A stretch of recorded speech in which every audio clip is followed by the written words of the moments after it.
The first point is car payments. അധികം ആരും ഇതൊരു വെൽത്ത് ഡിസ്ട്രോയർ ആയി പോലും കൺസിഡർ ചെയ്യാറില്ല. ഒരുപാട് മിഡിൽ ക്ലാസ് ഫാമിലീസിലുള്ള മിസ്കൺസെപ്റ്റ് ആണ് അപ്പുറത്തെ വീട്ടിലുള്ളതിനേക്കാൾ അല്ലെങ്കിൽ എന്റെ ഫ്രണ്ട് കൊളീഗിനേക്കാൾ അവരെക്കാൾ മികച്ചൊരു കാർ വാങ്ങണം എന്നുള്ളത്. പലർക്കും കാർ എന്ന് പറയുന്നത് ഇപ്പോഴും ഒരു സ്റ്റാറ്റസ് സിംബലാണ്. ബട്ട് നമ്മൾ പുതിയൊരു കാർ വാങ്ങി കാർ നമ്മൾ ഷോറൂമിൽ നിന്ന് പുറത്തേക്ക് കൊണ്ടുവരുന്നതോടുകൂടി ആ വണ്ടിയുടെ വാല്യൂ പോയി. ഒരു പുതിയൊരു കാർ വാങ്ങി 1 ഇയർ കഴിഞ്ഞാൽ തന്നെ ആ വണ്ടിക്ക് ഏകദേശം 25 മുതൽ 40% വരെ ഡിപ്രിസിയേഷൻ സംഭവിച്ചിട്ടുണ്ടാവും. അതിനേക്കാൾ വേഴ്സാണ് നമ്മൾ അത് ലോൺ ഇട്ട് വാങ്ങിയാൽ. കാര്യം എല്ലാ മന്ത്സും നമ്മുടെ ഇൻകമിന്റെ നല്ലൊരു ഭാഗം വളരെ പെട്ടെന്ന് വാല്യൂ കുറയുന്ന ഒന്നിലേക്ക് ഇൻവെസ്റ്റ് ചെയ്യപ്പെടുന്നു. പഴയ കാറും എടുത്ത് അതിനേക്കാൾ കോസ്റ്റ്ലിയായ കാർ വാങ്ങുന്ന എക്സൈറ്റ്മെന്റിൽ അതിനോടൊപ്പം EMI, insurance, fuel cost, maintenance cost അതൊക്കെ കൂടുന്നത് നമ്മൾ ശ്രദ്ധിക്കാറില്ല. നിങ്ങളുടെ ഇൻകമിന്റെ വലിയൊരു പാർട്ടും കാർ പേയ്മെന്റിന് പോവുകയാണെങ്കിൽ നിങ്ങൾക്ക് വളരെ കുറച്ച് ക്യാഷ് മാത്രമേ കാണുള്ളൂ സേവ് ചെയ്യാനും ഇൻവെസ്റ്റ് ചെയ്യാനും അതുവഴി ലൈഫ് ഗ്രോ ചെയ്യാനുമല്ല. സോ ആൾട്ടർനേറ്റീവ് എന്താണ്? നിങ്ങളുടെ ബജറ്റ് നിൽക്കാത്ത ഒരു കോസ്റ്റ്ലിയായ കാർ നോക്കുന്നതിന് പകരം ഒന്നുകിൽ കുറഞ്ഞൊരു കാർ നോക്കാം. അതുമല്ലെങ്കിൽ നന്നായി മെയിൻറ്റെയിൻ ചെയ്ത ഒരു വലിയൊരു സെക്കൻഡ് ഹാൻഡ് കാർ നന്നായിട്ട് ഇൻസ്പെക്ട് ചെയ്തു വാങ്ങും. കാർ എന്ന് പറഞ്ഞ ഒരു ടൂളാണ് സേഫായി നമ്മളെ ഒരു പ്ലേസിൽ നിന്നും അടുത്ത പ്ലേസിലേക്ക് കൊണ്ടുപോകാൻ വേണ്ടിയിട്ട്. അതിനെ ഒരിക്കലും നമ്മുടെ ഫിനാൻഷ്യൽ ബർഡൻ ആവാൻ പറ്റരുത്.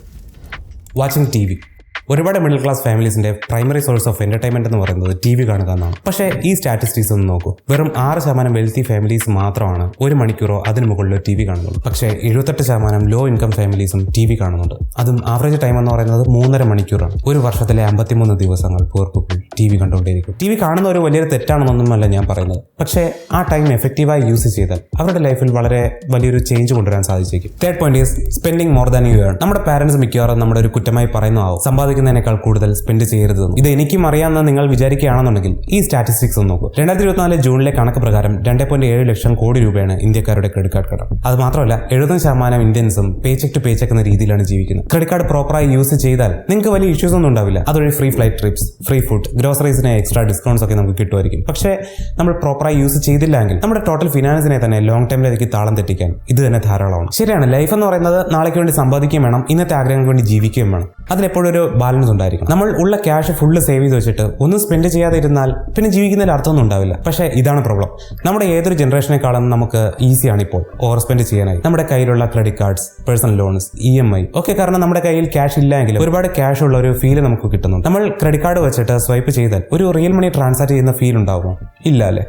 ബട്ട് മന്ത് എൻഡിൽ ബില്ല് വരുമ്പോൾ പെട്ടെന്ന് നമ്മൾ കടത്തിന്റെ കെണിയിൽപ്പെട്ടു പോകും. നിങ്ങൾ ഒന്നും സ്പെൻഡ് ചെയ്യരുതെന്നല്ല ഞാൻ പറയുന്നത്, നിങ്ങൾക്ക് ഉള്ളതുകൊണ്ട് സ്മാർട്ടായി സ്പെൻഡ് ചെയ്യാനാണ് പറയുന്നത്. Life style inflation. എൻ്റെ ചില ഫ്രണ്ട്സിനെയൊക്കെ മണി സേവിങ്സിന്റെ കാര്യങ്ങൾ പറയുമ്പോൾ അവർ പറയുന്നൊരു മറുപടി ഇതാണ്: ഇത്രയും മണൊക്കെ സേവ് ചെയ്ത് വെച്ചിട്ട് വയസ്സാം കാലത്ത് എന്ത് ചെയ്യാനാണ്? ഞാൻ ഒരിക്കലും പറയുന്നില്ല ഇപ്പോൾ നമ്മുടെ എൻജോയ്മെന്റ്സ് ഒക്കെ നിർത്തി ലുബ്ധിച്ചല്ലെങ്കിൽ ഫ്രൂഗലായിട്ട് ജീവിക്കണം. എന്നാൽ കൂടുതൽ പണം ചിലവാക്കിയാൽ മാത്രമേ കൂടുതൽ എൻജോയ്മെന്റ്സ് കിട്ടൂ, അതുവഴി നമ്മൾ കൂടുതൽ ഹാപ്പി ആയിരിക്കൂ എന്നുള്ളൊരു കൺസെപ്റ്റ് മാറ്റണമെന്ന് ഞാൻ പറയുന്നു. ലൈഫ് സ്റ്റൈൽ ഇൻഫ്ലേഷൻ എന്നാൽ നമ്മുടെ ഇൻകം കൂടുന്നതനുസരിച്ചിട്ട് നമ്മുടെ എക്സ്പെൻസസും കൂട്ടുക എന്നതാണ്.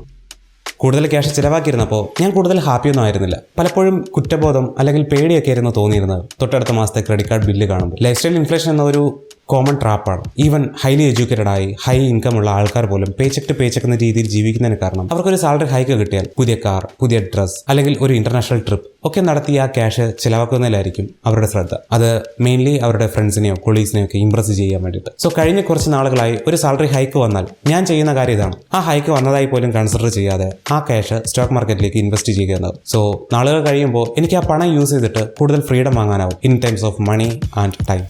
By in the wrong discount. ചുമ്മാ ഇരിക്കുമ്പോൾ ഒരു നോട്ടിഫിക്കേഷൻ വരുന്നു, ഞാൻ നോക്കി വെച്ചിരുന്ന പ്രോഡക്റ്റിന് 5% ഡിസ്കൗണ്ട് ഉണ്ടെന്നു. വേറൊന്നും ആലോചിക്കാതെ ഓഫർ മിസ്സാക്കാണ്ടിരിക്കാൻ ബൈ നോ കൊടുക്കും. ഇത് ഞാൻ പണ്ട് ചെയ്തിരുന്ന ഒരു മിസ്റ്റേക്കാണ്. സെയിലിൽ 30%, 50%, ഈവൻ 75% ഒക്കെ ഡിസ്കൗണ്ട് കാണുമ്പോൾ ആ പ്രൈസിൽ വൻ ലാഭമായിരിക്കുന്നു കരുതി എന്തെങ്കിലും വാങ്ങിക്കൂട്ടുന്നത്. അത് പക്ഷേ എനിക്ക് പ്രത്യേകിച്ച് ആവശ്യമൊന്നും ഇല്ല എന്ന് മനസ്സിലാവുന്നത് അത് മറ്റൊരിക്കലും എവിടെയെങ്കിലും പൊടി പിടിച്ച് കിടക്കുന്നത് കാണുമ്പോഴാണ്.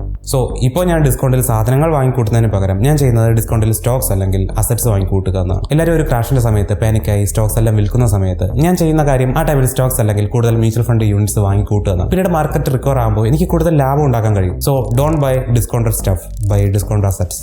Financing everything. എല്ലാ ഇമെയിൽ വാങ്ങിക്കൂട്ടുക എന്നത് ഇപ്പോൾ എല്ലാവരും ചെയ്യുന്ന ഒരു കാര്യമാണ്. Phone, furniture, appliances, even vacations പോലും. ആ ടൈമിൽ EMI നമുക്ക് നല്ലതായിട്ട് തോന്നിയേക്കാം. പക്ഷേ ചെറുതെന്ന് തോന്നുന്ന ആ monthly expenses, monthly payment snowball പോലെ നമ്മളൊരു കടത്തിന്റെ സൈക്കിളിൽ പെടുത്തുന്നു. 4072 കോടി രൂപയാണ് 2023 ഫിനാൻഷ്യൽ ഇയറിലെ ഇന്ത്യൻസിന്റെ credit card default. Credit card default എന്നാൽ അവർ ഉപയോഗിച്ച ക്രെഡിറ്റ് കാർഡിന്റെ ബില്ല് അടയ്ക്കാൻ കഴിയാത്ത അവസ്ഥ. സോ നിങ്ങളുടെ ഈ കുഞ്ഞു കടങ്ങൾ നിങ്ങളെ ഫിനാൻഷ്യൽ ഫ്രീഡം എന്ന ടാർഗറ്റിൽ നിന്ന് പുറകോട്ട് വലിക്കുന്നുണ്ട്. എങ്ങനെയാണെന്ന് വെച്ചാൽ നിങ്ങളുടെ ക്യാഷ് സേവ് അല്ലെങ്കിൽ ഇൻവെസ്റ്റ് ചെയ്യാതെ വാങ്ങി വളരെ കുറച്ച് നാളുകൾക്കുള്ളിൽ തന്നെ റീസെയിൽ വാല്യൂ കുറയുന്ന ഉറപ്പുള്ള ചില ഐറ്റംസ് വാങ്ങിക്കൂട്ടിയിട്ട്. സോ ഞാനിവിടെ ചെയ്ത കാര്യം പോസിബിൾ ആകുമ്പോഴൊക്കെ ക്യാഷ് പേയ്മെന്റ് തന്നെ നടത്തുക എന്നത്. ചില പ്രോഡക്റ്റ്സ് എനിക്ക് വാങ്ങണമെന്നുണ്ടാവും, പക്ഷേ എൻ്റെ കയ്യിൽ ക്യാഷ് തികയില്ല എന്ന് തോന്നുകയാണെങ്കിൽ ഞാൻ എന്നോട് തന്നെ ചോദിക്കും, ഈ ഐറ്റം എനിക്ക് ഇപ്പോൾ തന്നെ വേണോ അതോ ഒന്ന് വെയിറ്റ് ചെയ്തിട്ട് എനിക്ക് റെഡി ക്യാഷിൽ വാങ്ങാൻ അഫോർഡബിൾ ആവുന്ന ഒരു സമയം വരെ വെയിറ്റ് ചെയ്യണമെന്ന്. സോ ഇത് ചെയ്യുന്ന വഴി ഫിനാൻസ് ചെയ്യാനുള്ള എൻ്റെ ആ ഒരു ടെൻഡൻസി കുറഞ്ഞു കിട്ടും. അങ്ങനെ നമ്മുടെ ഫിനാൻസിന്റെ മേളിൽ നമുക്ക് കൂടുതൽ കൺട്രോൾ കിട്ടും. Buying not investing. നിങ്ങൾ ഓരോ തവണ പണം ചിലവഴിക്കുമ്പോഴും നമ്മുടെ കയ്യിലുള്ള അസറ്റ്സിന്റെ എണ്ണം കുറഞ്ഞു വരും. മറ്റു രീതിയിൽ പറഞ്ഞാൽ നിങ്ങൾ ഇൻവെസ്റ്റ് ചെയ്യുമ്പോൾ നിങ്ങളുടെ പണം ഗ്രോ ചെയ്യുന്നു. എനിക്കിപ്പോൾ എന്തെങ്കിലും കോസ്റ്റ്ലി ആയിട്ടുള്ള ഒരു സാധനം വാങ്ങണം തോന്നിയാൽ ഞാൻ സ്വയം ചോദിക്കും, ഈ പർച്ചേസ് കൊണ്ട് എനിക്ക് എന്തെങ്കിലും ഗുണം ഭാവിയിൽ ഉണ്ടാകുമോ? ഈ ക്യാഷ് ഇൻവെസ്റ്റ് ചെയ്യണോ അതോ സ്പെൻഡ് ചെയ്യണോ? സ്പെൻഡ് ചെയ്താൽ എനിക്ക് ലോങ് ടൈം ഹാപ്പിനെസ് അല്ലെങ്കിൽ വാല്യൂ ഉണ്ടാകുമോ എന്നൊക്കെ. അതുവഴി എനിക്ക് ഹാപ്പിനെസ് ഉണ്ടാകും എന്ന് എനിക്ക് തോന്നുന്ന കാര്യങ്ങൾക്ക് മാത്രം ഞാൻ ക്യാഷ് സ്പെൻഡ് ചെയ്യും. അല്ലെങ്കിൽ ആ ക്യാഷിന് പർച്ചേസ് നടത്താതെ ഞാൻ ഇൻവെസ്റ്റ് ചെയ്യും. സോ അതുവഴി എനിക്ക് ഭാവിയിലേക്ക് കൂടുതൽ പണം മാറ്റി വയ്ക്കാൻ കഴിയുന്നുണ്ട്. Listening to friends. എനിക്കൊരു റൂളുണ്ട്, ഫിനാൻഷ്യൽ അഡ്വൈസേഴ്സ് ഫിനാൻസ് നന്നായി കൈകാര്യം ചെയ്യാത്ത ആൾക്കാരൊന്നും എടുക്കില്ല എന്ന്. അതിപ്പോൾ എൻ്റെ ഫ്രണ്ട്സ്, റിലേറ്റീവ്സ്, പാരൻസ്, അത് ഏതെങ്കിലും ഒരു അങ്കിൾസ്, ആരായിരുന്നിരുന്നാലും ഫിനാൻസ് നന്നായി മാനേജ് ചെയ്യാത്തവരാണെന്നുണ്ടെങ്കിൽ അവരുടെ അഡ്വൈസേഴ്സ് സിമ്പിളായി ഇഗ്നോർ ചെയ്യുക. ഞാൻ എപ്പോഴാണോ നന്നായി പഠിച്ച് നന്നായി ഫിനാൻസ് മാനേജ് ചെയ്ത് ലൈഫിൽ മുന്നേറണം എന്ന് വിചാരിക്കുന്ന ഫ്രണ്ട്സിനോടൊപ്പം ടൈം സ്പെൻഡ് ചെയ്യാൻ തുടങ്ങിയത്, അപ്പോൾ തൊട്ട് എനിക്ക് എൻ്റെ ഫിനാൻസസ് മെച്ചപ്പെടുത്താനും കഴിയും. എന്നെ ഫിനാൻഷ്യലി കൂടുതൽ ചിലവാക്കാൻ പ്രേരിപ്പിക്കുന്ന ഫ്രണ്ട്സിൽ നിന്ന് എന്നെ കൂടുതൽ ഏൺ ചെയ്യാനും അതുവഴി നന്നായി ഇൻവെസ്റ്റ് ചെയ്യാനും അഡ്വൈസ് ചെയ്യുന്ന ഫ്രണ്ട്സ് വന്നപ്പോൾ എൻ്റെ മൈൻഡ് സെറ്റ് തന്നെ മാറിപ്പോയി. ഞാൻ വിശ്വസിക്കാൻ തുടങ്ങി എനിക്ക് ഈസിയായി 1 കോടി, 5 കോടി, ഈവൻ 10 കോടി രൂപ പോലും എനിക്ക് ഈസിയായി സമ്പാദിക്കാനാവുമെന്ന്. 1 രൂപയ്ക്ക് പോലും ഞാൻ വರ್ತല്ല എന്നാണ് വിചാരിച്ചിരുന്നത്. പക്ഷേ എന്നേക്കാൾ കൂടുതൽ പണം സമ്പാദിക്കുന്നവർ, അവർ എന്നേക്കാൾ സ്മാർട്ട് അല്ലെങ്കിൽ ബെറ്റർ ആൾക്കാർ ആവണമെന്നൊന്നും നിർബന്ധമില്ല. അവർ ഡിഫറൻ്റ് ആയി മണി മാനേജ് ചെയ്യുന്നു. അവരുടെ കൂടെ ടൈം സ്പെൻഡ് ചെയ്യാൻ തുടങ്ങിയപ്പോൾ എൻ്റെ ഏണിങ്സിൽ കാര്യമായ ഇമ്പ്രൂവ്മെന്റ് വന്നു. You are the average of the 5 people you spend the most time with. നിങ്ങളുടെ ചുറ്റിനുള്ള 5 പേരുടെ ആവറേജ് ആണ് നിങ്ങൾ. സോ നിങ്ങളുടെ ചുറ്റും അൺമോട്ടിവേറ്റഡ് ആയിട്ടുള്ള ആൾക്കാർ, അവരുടെ ഫിനാൻസ് അല്ലെങ്കിൽ ലൈഫ് ഇമ്പ്രൂവ് ചെയ്യാനായി നോക്കാത്തവരാണെന്നുണ്ടെങ്കിൽ നിങ്ങളും ആ സിറ്റുവേഷനിലേക്ക് പോകും. നിങ്ങൾക്ക് ചുറ്റും ഒരു കൂട്ടം മോട്ടിവേറ്റഡ് ആയ ആൾക്കാർ, അവരുടെ ഫിനാൻഷ്യൽ സിറ്റുവേഷൻ അല്ലെങ്കിൽ അവരുടെ മെന്റാലിറ്റി ബെറ്റർ ആണെങ്കിൽ അവർ കാരണം നിങ്ങളും ചിലപ്പോൾ ഇൻസ്പയർ ആയി അവരെ പോലെ കാര്യങ്ങൾ ചെയ്യാൻ നിങ്ങൾ തുടങ്ങും. സോ നിങ്ങളുടെ ഫ്രണ്ട്സിനെ ചൂസ് ചെയ്യുന്നതിലും അവരോടൊപ്പം അഡ്വൈസേഴ്സ് കേൾക്കുന്നതിലും എപ്പോഴും ഒന്ന് ശ്രദ്ധിക്കുക. 9th point is ignoring financial education. SEBI recent നടത്തിയ ഒരു സ്റ്റഡിയിൽ പറയുന്ന വെറും 27% ഇന്ത്യൻസ് മാത്രമാണ് ഫിനാൻഷ്യലി ലിറ്ററേറ്റ്സ് എന്ന്. വെറും 16.7% ഇന്ത്യൻ സ്റ്റുഡൻസിന് മാത്രമാണ് ബേസിക് ഫിനാൻസിനെയും മണി മാനേജിനെ പറ്റിയിട്ടൊക്കെ ഒരു ധാരണയിലുള്ളത്. നമ്മൾ ചെയ്യുന്ന ഏറ്റവും വലിയൊരു മിസ്റ്റേക്കിലൊന്നാണ് ഫിനാൻഷ്യൽ എഡ്യൂക്കേഷൻ ഇഗ്നോർ ചെയ്യുക. നമ്മൾ സ്കൂളിലും കോളേജിലും ഒക്കെ പഠിക്കുന്നത് എന്തിനാ?